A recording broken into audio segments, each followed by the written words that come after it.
ഭാഗവത പുരാണത്തിൽ രാധയുടെയും കൃഷ്ണന്റെയും ഏറ്റവും ആകർഷകമായ പ്രണയകഥ ഒത്തുചേരലിന്റെ കഥയല്ല, എന്നാൽ നിത്യമായ വേർപിരിയലിന്റെ കഥയാണ്.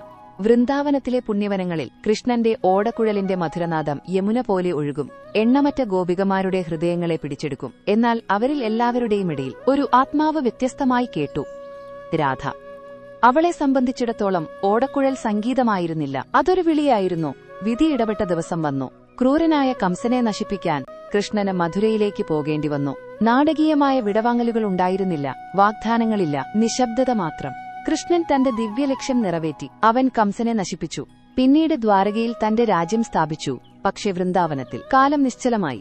രാധ ഓർമ്മയിൽ ജീവിച്ചു. അയനെ വിവാഹം കഴിച്ചെങ്കിലും, ലൗകിക കടമകളാൽ ബന്ധിതയായിരുന്നെങ്കിലും അവളുടെ ഹൃദയം ശ്യാംസുന്ദറിന്റേത് മാത്രമായിരുന്നു. വർഷങ്ങൾ കടന്നുപോയി. ഒരു ദിവസം രാധ ദ്വാരകയിലേക്ക് യാത്ര ചെയ്തു. ഒരു രാജ്ഞിയായിട്ടല്ല, ഒരു കാമുകിയായിട്ടല്ല, എന്നാൽ കൃഷ്ണന്റെ കൊട്ടാരത്തിലെ ഒരു പരിചാരികയാവാൻ ശ്രമിച്ചു. എല്ലാ ദിവസവും അവനെ കാണാൻ. എന്നിട്ടും അവന്റെ അരികിൽ നിൽക്കുമ്പോൾ മുമ്പത്തേക്കാൾ ആഴത്തിലുള്ള ദൂരം അവൾക്ക് അനുഭവപ്പെട്ടു. കാരണം ദ്വാരകയിലെ കൃഷ്ണൻ ഒരു രാജാവായിരുന്നു, പക്ഷേ വൃന്ദാവനത്തിലെ കൃഷ്ണൻ ശാശ്വതമായിരുന്നു. അങ്ങനെ ഒരു വാക്കുപോലും പറയാതെ രാധ നടന്നുപോയി. കാരണം രാധയും കൃഷ്ണനും ഒരിക്കലും ഒരു കൊട്ടാരത്തിലെ രണ്ട് ശരീരങ്ങളാകാൻ ഉദ്ദേശിച്ചിരുന്നില്ല. അവർ ഒരു ആത്മാവാകാൻ ഉദ്ദേശിച്ചിരുന്നു, ജീവിതകാലം മുഴുവൻ.